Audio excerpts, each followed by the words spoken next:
let's talk about creatives and consumption of music.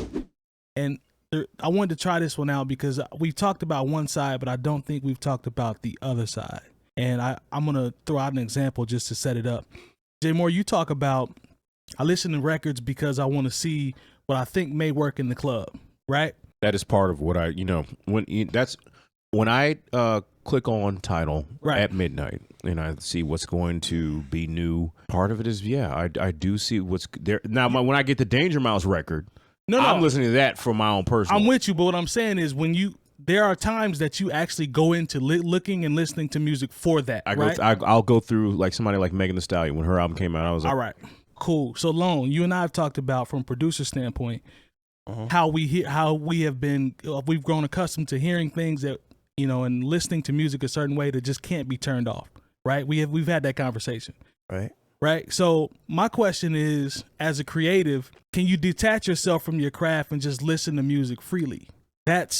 And the reason I'm asking is because do you feel like you're missing out on something? Because to me, when I listen to music, I cannot shake listening to the mix, how things are panned, the sequencing, hook comes in first, the bridge, the blah, blah, blah. I just can't turn it off. Sometimes I wish I could and just, be a consumer and ride out, but it's hard to do that. So that's the question I'm posing. Lone, I'll come to you first because we've talked about this a lot as a producer, but do you feel like you're missing out on something since you can't detach from that? Because we've had this conversation. I know it's hard. It's hard for me.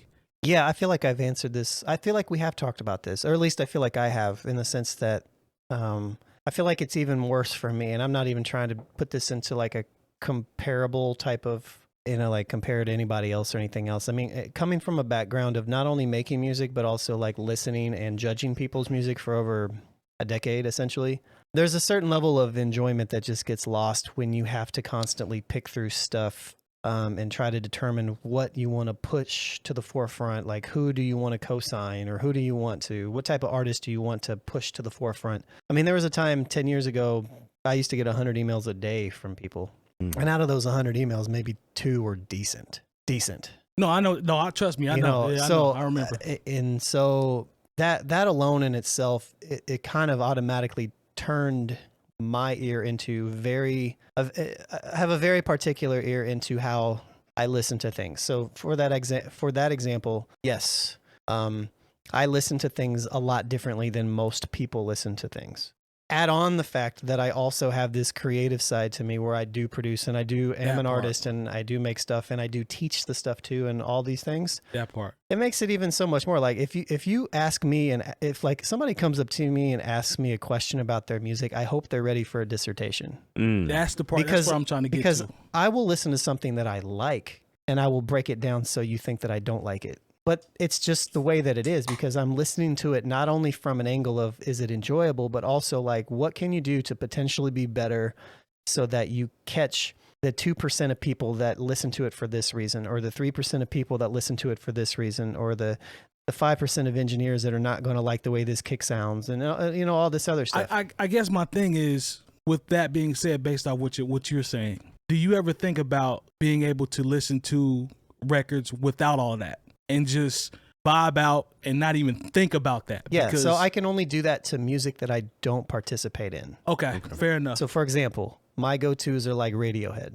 I'll listen to Radiohead. That's one of my favorite bands ever. I like to listen to them. I can't do what Thom Yorke does. Like, I can't sing like him. He's absolutely amazing. Their musicianship is great.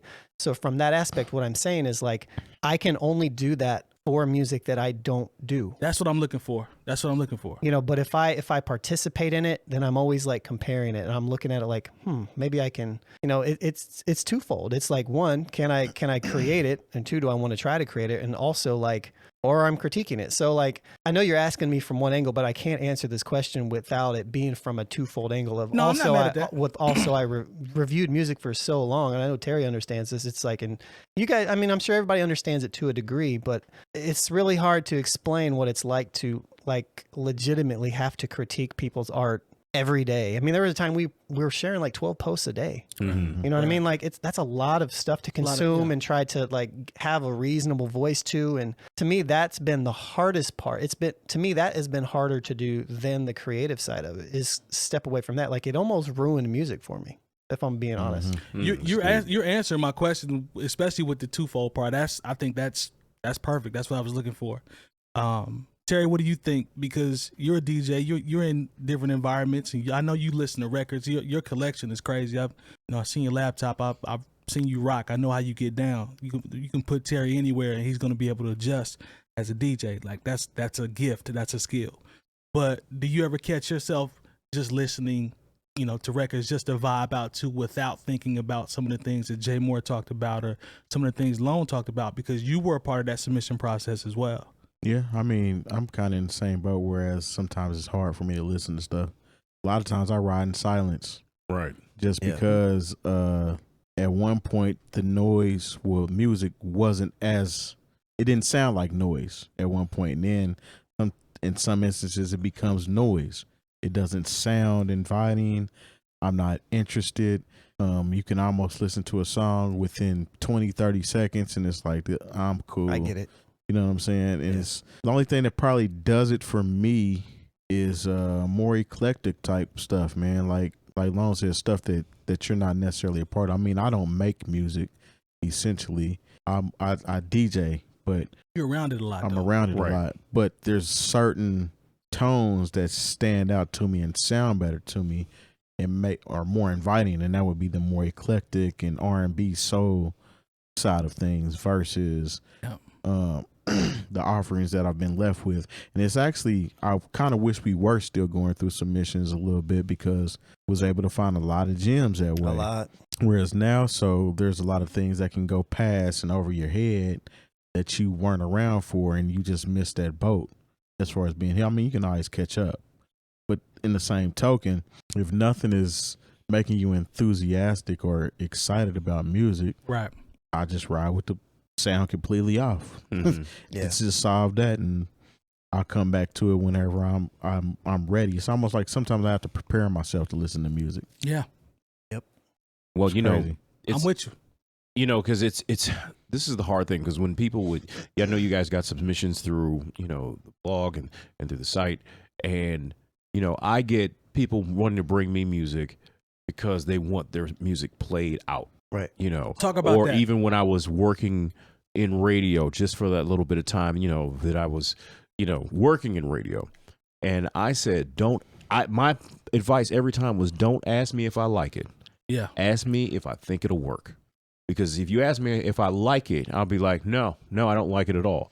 But then if you ask me, do you think it'll work? I'll be like, oh, this is a hit. Yeah. This is going to go in the club. Yeah. So sometimes you have to know the right questions to ask when you are asking your music to be critiqued. Yeah. It does become sometimes a chore, because I was like, there's sometimes that I'll listen to records that I would ordinarily never have any interest in. Yeah. But I'm like, well, I got to see, for what I do, I got to see what the single is. I got to see what might move the people on a Friday or Saturday night. Once again, this is not about what I enjoyed listening to. Right. And that's the hard part, to where like almost we're listening to music becomes a chore. And that's why it's a job. It's and it's almost like why I wind up listening to the same records over and over, because I know I'm going to familiar. Like I know if you've already attached yourself to them. I know if I go heard back them in a good place. I know if I go back and listen to Janet Jackson Control, I know what I'm going to get. I already enjoy this. I've listened to it all this time.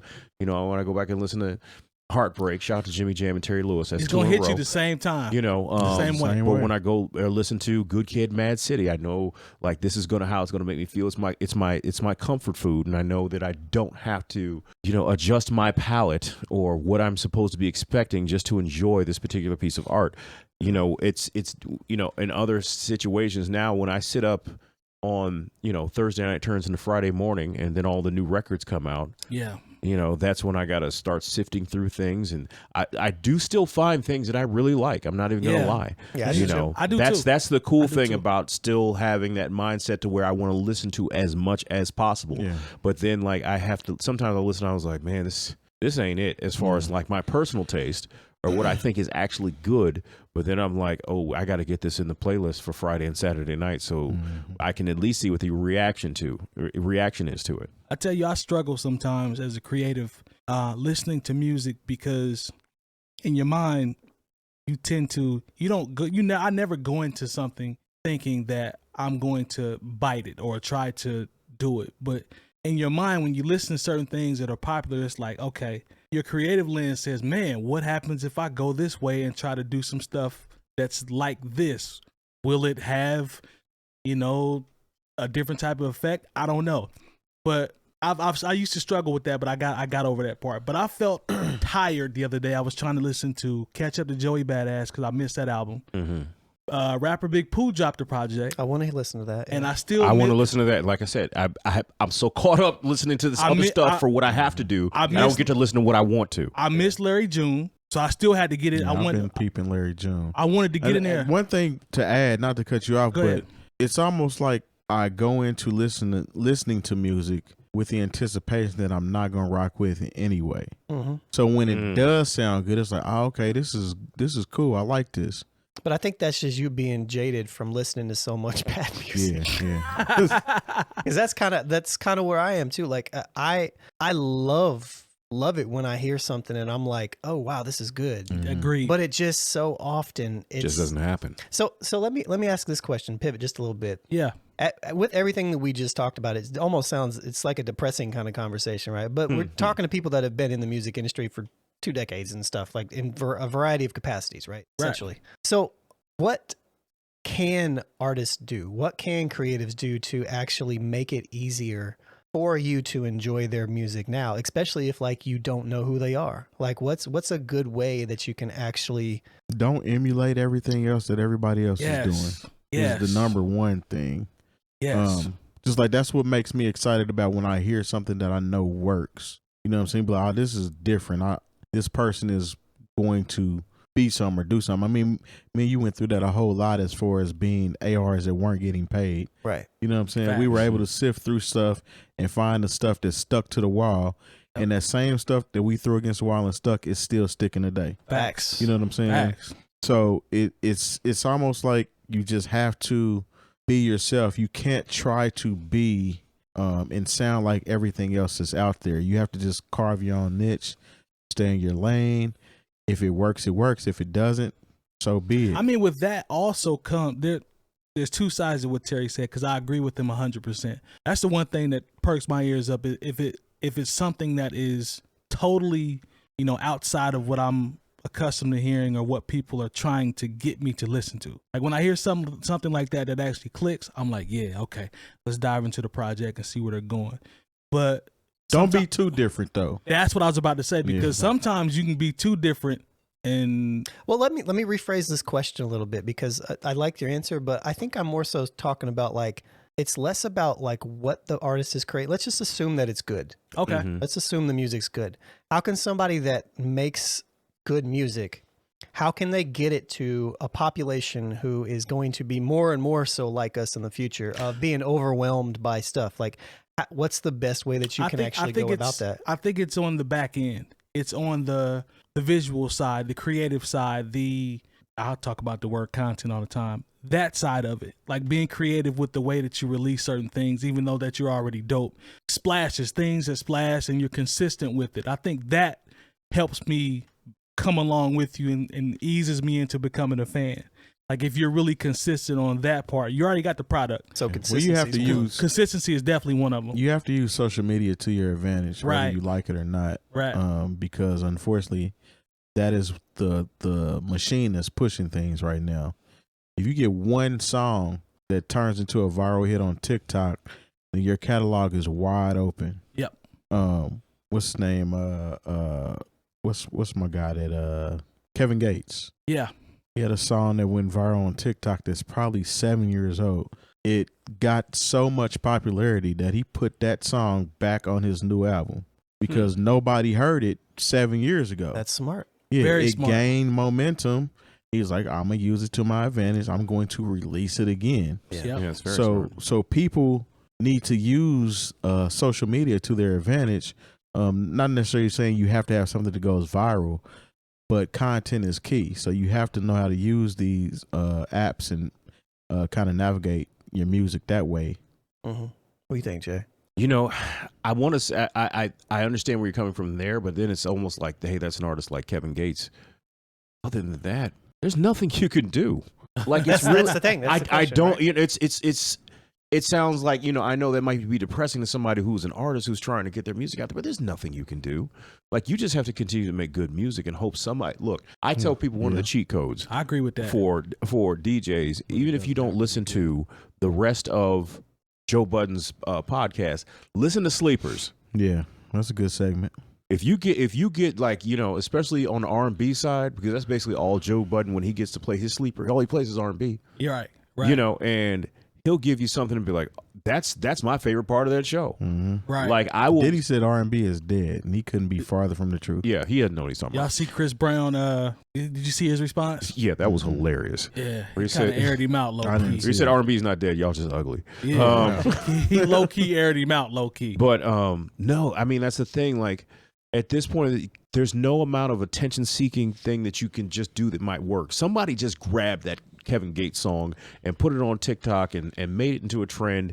And but he had nothing to do with that. No, he didn't have nothing to do with that. After it already caught fire, that's when he was like, oh, well, I'll re-release the song. Like, that's smart. The conditions that were already happening outside of his control made him do something that not only was, you know, artistic, but actually, you know, something that deliverable, something that you could deliver as far as a product is concerned. So I'm going to answer this question too, because I answered it because I actually had a statement to say. I feel like one of the answers is, we talked about it a little earlier, it's artist positioning, and the modern day artist is different than the artist 5 years ago and 10 years ago. It's not about sending music to blogs. It's not about, I still get emails to I bet you do. an email address that was never public, that I discontinued in 2012. I still get email submissions. I got one today. And it has an automatic forwarder on there that says, hey, just so you know, this email has never been active, blah, blah, blah, blah, blah, blah, blah. Like, I still get emails to it. Wow. Dang. I think there's still things you can do though. So I don't want to be straight, like, you know, end of the world. I think the most important thing as an artist is to realize that as you're moving into the future, that content is key and is king as well. And so it's one of these things where you have to marry how you put product out with how you are putting your product out. But be super consistent. Find these platforms that, like TikTok or like Instagram Reels or YouTube Shorts, which eventually you can monetize a YouTube account with, which is super cool. But find content. It doesn't have to be old content. It doesn't have to be new content. It just has to be content that is yours, that you enjoy, and find clever ways to like put that out over and over again until it runs on their necks. That's all you can do. I've seen people promote the same song over and over and over again for 5 months. And the thing is the way that a lot of the algorithms are, especially TikTok, it'll reach different people every single time. So it's like, you got to play the game of just throw as much stuff at the wall and eventually something will hit.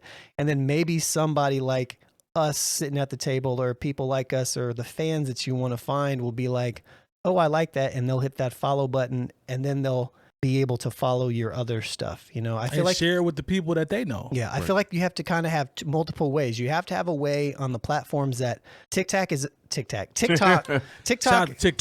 new wave. Yeah. TikTok is a great platform to just throw stuff at the wall and try to get people to follow you. But I think at that point, you have to be able to forward them somewhere. So once you grab and encapsulate those people, can you throw those people to your website, to your mailing list, to your YouTube account? Something that is just yours, to where you're not flooding all the time with the same thing. You know, like if you can put out the same single 19 times over two weeks or whatever, and you get people to go to your YouTube account and hit the subscribe button, then every time you drop something new, then they're going to check you out there. You just have to be super clever with it. You have to be on top of technology. You have to be in tune with the algorithms, or you have to have somebody on your team that does this.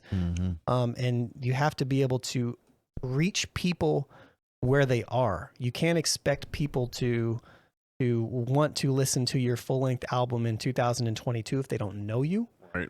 And because it's hard enough to get people that already know these artists to listen to them, even if they like them. So it's like, you have to give them short and sweet. You can put out full-length projects, but you have to market in a way that is like, you got to give them small doses. You better have a 30 seconds that is very captivating. Yep. Absolutely. So that's my synopsis and my dissertation on that. And Thank you, Dr. Long. Dr. Long. Now I feel you, man. You really hit it on the head with it's already hard enough to get people that you know.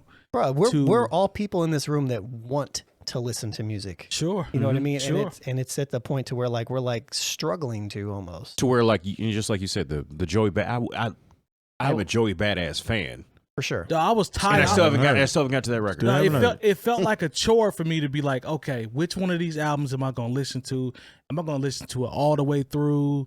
What am I listening for? Can I just chill and listen to the project? It felt like a chore trying to track those three albums down. It's a job to us essentially too, because we like to have content to talk about. True. So a lot of times I'm listening to certain albums just so that when Tuesday comes, we have something to talk about. That's true. And something to gauge. You know what I'm saying? Even if I skim it, I still have to kind of, listen to it a little bit. But I am glossing over the things that aren't considered so popular that I'm probably more into or inclined to listen to, based off trying to listen to more stuff that's going to spark a majority of the people's interest. You know what I'm saying? Right. Sure. I'm with that.